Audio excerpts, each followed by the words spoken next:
Good morning. Welcome to Quack Talk. I'm Crystal here on Think Tech, Tuesday morning at 11 o'clock. We today are going to talk about the oldest profession in the world, which hasn't changed, but has morphed into different concepts. But today it's really interesting. It's a historical look at it. We're going to talk about prostitution during World War II, specifically in Chinatown. So you're thinking, all right, Chinatown, all those like dirty little stalls with the Chinese women catering to all the sleazy Asian men. Well, to my surprise, there was a huge supply and demand during the war for the Navy, for all the guys who were there. And so really, really interesting stuff. Join us now. We're going to talk about this whole exposed Honolulu, little dirty kind of an alley that we should talk about. So our wonderful guest today is Carter Churchfield, who actually conducts tours in Chinatown specifically to cover the red light district, right? The seedy side of World War II. Love it. What's not seedy about it? Well, let's talk about it. Well, I've been doing these tours for about 3 years. Okay. And before this, I was giving tours in Seattle, Washington. So I learned a lot about prostitution in the Wild West. And you might be surprised, a lot of the traditions from the Wild West made it to Honolulu for the World War II prostitution ring in Chinatown. Wait, so they traveled from Seattle to come over because there was a new business opportunity, so to speak? Well, San Francisco specifically. Okay. Prostitutes have been an export of San Francisco for a while. That's where Seattle got its prostitutes from, Portland, and then plenty of the places during the gold rush. Yes. Yeah, Why San Francisco? Because why did it start there? Well, the railroads Okay. came from the East Coast, and enough of them ended in San Francisco, and it was an established city. Oh, and then the gold rush, that was what first brought people over. Right. Yeah. So it wasn't just catering to Asian men. We're talking about gold rush. I think, the coolies coming over, but then there are all the people who kind of came in from the Midwest and... Right, and even the Civil War, that wiped out a generation of menfolk. So the women had to support themselves, sometimes support children, and historically that put a lot of women, sent a lot of women out west, hoping to make enough money, send it back home. Right. Yeah, to feed themselves, feed their families. So before we jump into the World War II business, right before that, what was Chinatown like? I mean, there's always been prostitution, and I don't know why it kind of likes to center around places like Chinatown, but what was it like, and what's the difference between the pre and post-war time? Well, it was more of a business district. The red light district was actually Evie, which is where the Dole Cannery is today, and the movie theater. Yeah, sure. Yeah, so easy to remember. You can think of it as Easy Lay. And is that your coined term? Yes. And that was before the sailors came, before the military came. So it was mostly Asian women because their customers were the plantation workers. Yeah, so men from China, Japan, Korea, and they want to be able to talk to women in their own language. Often in situations like this, they're not just after physical satisfaction, they're looking for some kind of emotional interaction too. That's interesting, because usually when you think of prostitution, you think wham, bam, thank you, ma'am. You don't want to have that connection. But you're talking about a different type of kind of a companion. Yes, and there's a range. There's a range of customers. There's a range of service providers, and a lot seem to go for an emotional connection as well. Okay, well that's good. That's promising that not all men are bastards. So no, they need a little I'm not going there. No. Okay, all right. Yeah. But so we say they catered to the Asians. So these Asian ladies were from Hawaii, or they came also from the mainland? No, they came from Asia. Yeah. How'd they come over? Boats. The madams would get here, set up shop. They want to recruit more women. There's a tradition in China, it's not as taboo there to be a prostitute. Right. And in Japan too, you can be a prostitute and then maybe go be a wife. And in the West, it changes everything. There's before and after, and you can never rejoin society. You are soiled. You are you're not a human being anymore. I think that happens worldwide, though, no? It's I a mean, different mentality in other okay, countries. all right, Yeah. okay. So then we jump to, I hate to jump because there's so much to talk about even before war. Maybe we'll do that another I time. can get to Chinatown, yeah. All right. So basically the cops didn't have very much control in Ivile, so they shut it down and kind of reopened it, the red light district in Chinatown. Now the buildings, they're owned by Chinese landlords, and they ended up renting to a lot of Irish madams. Now this is where things shift. The sailors started coming in droves, and these white sailors from the mainland, they want white women. They want the girl next door. So Irish women were being imported through San Francisco. Okay, good old San Fran. Yes, that's the supply and demand. Right. Now, so it was funny, a lot of these women, the madams, they have clauses in their leases that say if prostitution gets thrown out of the island, they're released from their leases immediately. That way they're not trapped into these expensive leases. The leases between the landlord and the madams, yes.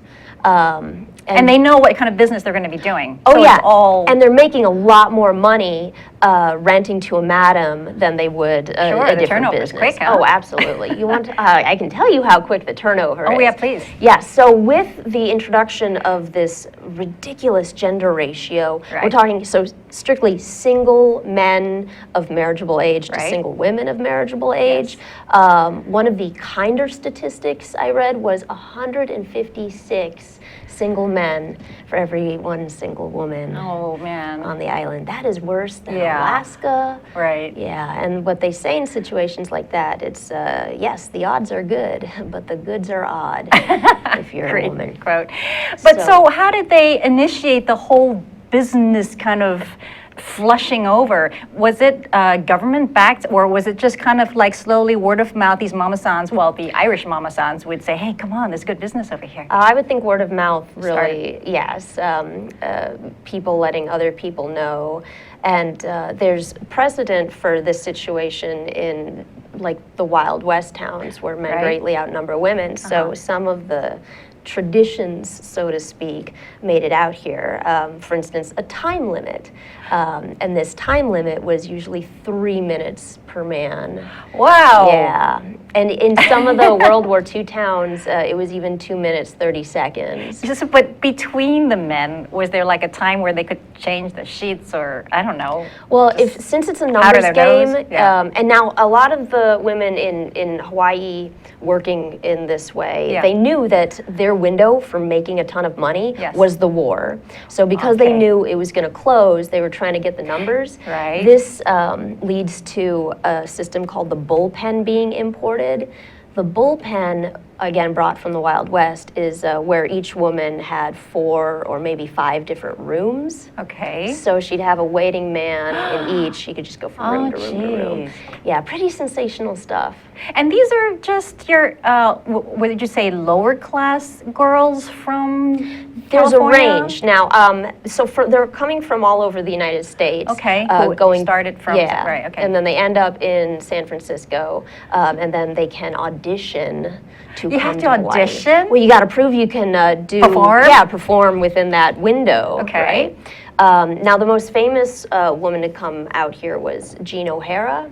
Okay. She's from Chicago. All right. And she is unusual.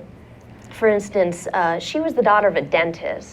Yeah, so she... Oh no, how did her parents feel about this? Well, she got into the profession, she said, because she wanted the jewelry and the clothing that the ladies could afford. She saw the women down the street and saw their independence. Now, this is a woman who is incredibly feisty, and by the time... So she got into this profession, and then once she decided maybe she wanted to get out, she was too ashamed to go back home. So remember what I said earlier about in the West, in the United States, once your virtue is lost, that changes you. You're not quite you're labeled a and you human can't being. go back, right.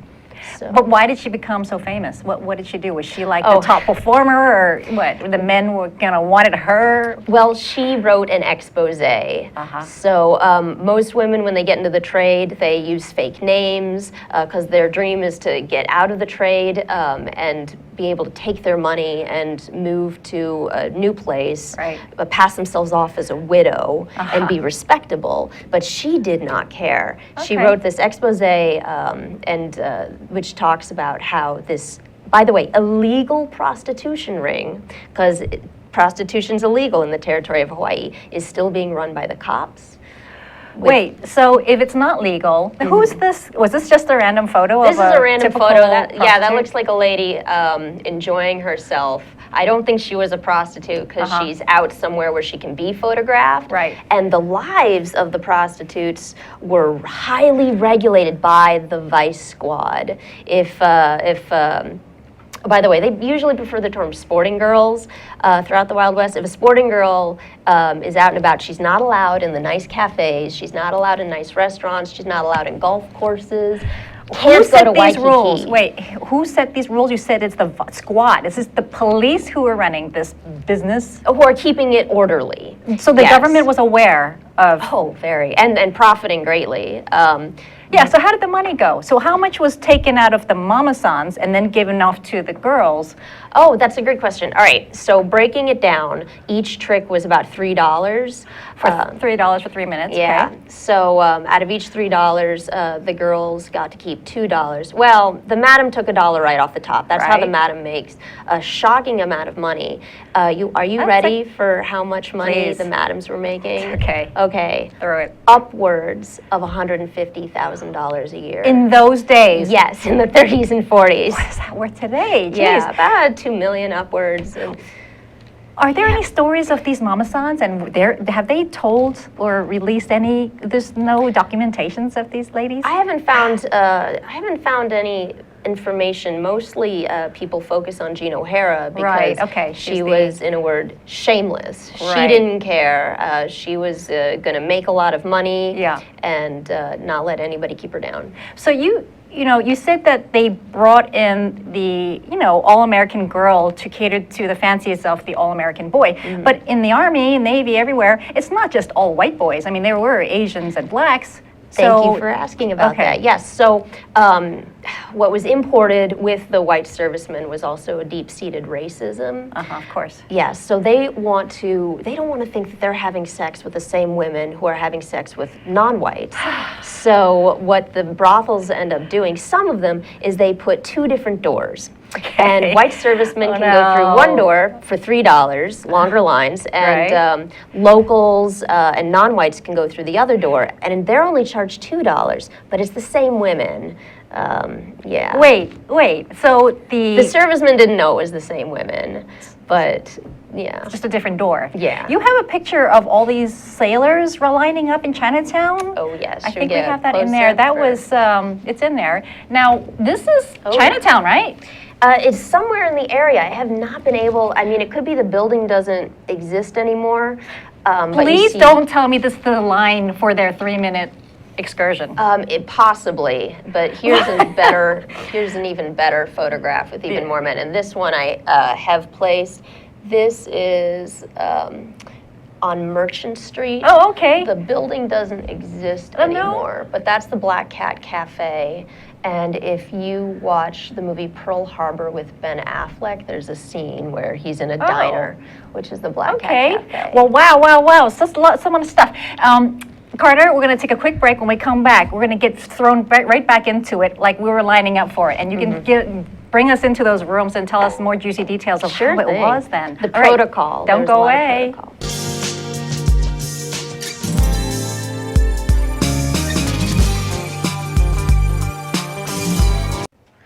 Aloha, this is Reg Baker with Business in Hawaii. We're a show that broadcasts every Thursday at 2 o'clock. We would love to hear from you, and you can reach us in several different ways. We have a hotline that you can call in at 415-871-2474, or you can email us at thinktechhawaii.com, or you can tweet us at thinktechhi. Looking forward to hearing from you and seeing you on our next show. Aloha. Aloha, I'm Kaui Lucas, host of Hawaii is My Mainland, here on Think Tech Hawaii every Friday afternoon at 3 p.m. Start your Pauhana weekend off with the show where I talk to people about issues pertinent to Hawaii. You can see my previous shows at my blog, kauilucas.com, and also on Think Tech's show. Sorry.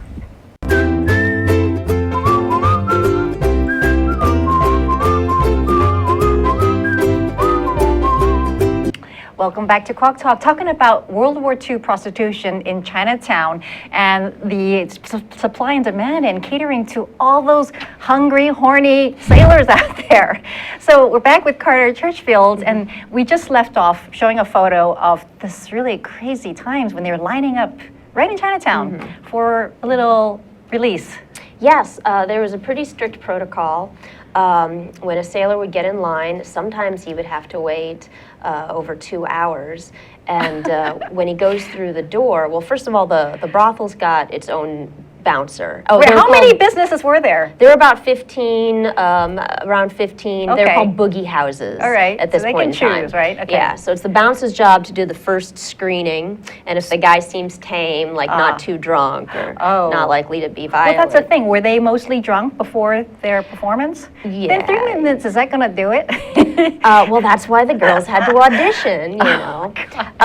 So then you go up the stairs. These are always on the second floor of buildings to be able to maintain order. Did you say that these buildings still exist in Chinatown? Oh yeah, many of them. That's what I do on my tour. Yeah, we'll get that to that later. You can yeah. tell them. Yeah. So you go upstairs and then you interact with a cashier if you're a sailor. And the Okay. cashier is usually the madam. You pay your $3 and $1 bills, and the madam might give you either like a chip, like a wooden chip, or a Kinda like a token or a kind of a ticket. thing? Yes. Right. And then you go into a little cubicle when it's free.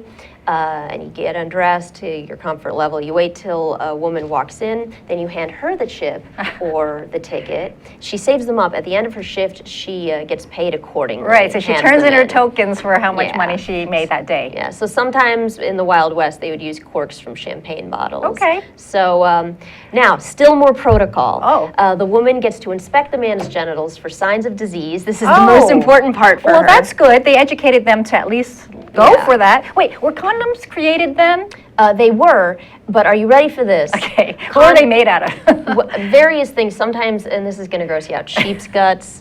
No, or but that's more silk. natural, isn't it? I don't know. I try not to think about it, Okay, quite all honestly. right. All right. So where was I? Oh, right. Condoms were illegal until 1930 in the United States. 1930s? Yeah, this is from like about 1887. Anything that prevented conception okay. was illegal. Right. Because it promotes immoral Oh, yes. Oh, shame, shame. Yeah, Right. exactly. So, wait, who provided the condoms then? for Oh, they this didn't whole- have condoms. So they didn't? Yeah. Wait, the 40s though, no? Early Well, 40s? all right. But during I'm that sure time? if you wanted to bring your own, you could use it. But I'm talking about in the boogie house. You don't have time to have it on. You got 3 minutes. Yeah, exactly. You gotta get right to work. So the girls get to inspect the man's genitals for signs of disease. Okay. If he passes the inspection, she gets to wash them off with a clean washcloth. He washes them? Oh, nice. And then that's when the 3 minutes starts. Okay. Yes. Now She had like a little afterwards- buzzard. Well, egg timers were often used in brothels since they were invented. Is it the mama son in charge of the timer or no? No, it They would be just the have girl. their- The mom okay. son's out there, taking money. The Right. money is the most important part, so she Right. should really be Sure. focused on that. That's why they're all here, is the money. Right. So after the 3 minutes, the sailor was then expected to visit a prophylactic station somewhere in the area. Yes. Let me just say, we've come a long way in our understanding of how pregnancy happens, how disease is spread. Right. They just didn't know. They thought that you could go to a prophylactic station afterwards, run by the military, by the way, and you could get a colloidal silver solution, rub it on your Ugh. genitals, and that would prevent disease. You know what it does? What? Nothing. Not even, all right. No. So And that's like post, activity. Yes. So it doesn't make sense. And a lot of the women here, they all had to be screened every week for disease. Right. And if they tested positive, they were pulled off the floor. Now, remember how I broke down the $3, dollar off the top, Yes. goes straight to the madam. Out of the remaining $2, the woman has to pay for her own gynecological exams weekly, her own tests, as well as tip the maid, tip the bouncer, pay for room and board. Oh. So yeah, that $2 gets skimmed down. Right. Oh, and pay off the Vice Squad. Oh, so there's a lot of kind of the Yeah, a lot of graft. Yeah. Was there violence and a lot of abuse towards these women? In this particular system, not as much as other systems. The girls, this is going to sound funny, but it was said that because of the way their lives were regulated, they were living in the boogie houses. You weren't allowed to have alcohol. You weren't allowed to have men in the back rooms. It was a lot like a nunnery. Wow. except for That's the kind of a profession. contradictory Yeah. comparison, but And and they had regulations they couldn't go out at a certain time of the day. the boogie house curfew was 10:30 at night, and Uh-huh. of course they weren't allowed to go to Waikiki. Why? What was Waikiki like during that time? It was for Is that a club in virtuous Chinatown, or visitors. is that in- Yes, this is where Bar 35 is today. I don't know Bar 35, but okay. It's they got good pizza. And they had jazz greats come out here. They had Duke Ellington. Oh. They had Sarah Vaughan come out here, and there's a plaque with her name on it. And wouldn't you know, they misspelled her name in the sign. Yeah, they left out her Oh. G-spot. Wait, so this was kind of a bar slash kind of hangout slash prostitution? Oh, kind no, this home? photograph was taken after Oh, the okay, war so ended. where they kinda like- And prostitution ended very dramatically here. So remember Jean Anne. O'Hara? Right, she writes this expose. Right. And this is kind of in revenge because she did get beaten up by a police Oh. officer very savagely. So she writes this expose. Right. And it details all the illegal activity going on here. Now, a copy of this actually makes it into the hands of some congressmen in Washington, D.C., and I'm sure they had no clue before that this was all going on. or that it was so public. Right, okay. So they contact people in power here, Yeah. and they say, hey, if this is actually what's going on, you can kiss your dreams of statehood goodbye. So they quickly cleaned Yes, up. in one day, the chief of police managed to deport over half the prostitutes from Chinatown back to San Francisco. How many are we talking about, roughly? About between 200, 250. Okay, all in the small space of Smith Hotel. Oh, yeah. Just that Oh, whole. yeah. Oh, yes, yes. So the boundaries. Yeah, okay, The yeah. boundaries for this district, the girls had to live and work and live their lives inside the barrier between Merchant Street and Baratania and New Uanu and River Street. Okay. So very small. How did the Chinese feel about them kind of taking over that whole area? Well, the ones who were making money off of renting to the madams were super happy. sure. They were making tons of money. Right. Then, of course, there were a lot of people who could sell food or anything else, sell Right. anything else that was diverting or fun to the sailors, made a lot of money, even shoeshine boys. But Right. then there's, the regular people who aren't making money, who just want to go about their daily lives. Yeah. So the pictures you've seen sailors in their white uniforms. Right.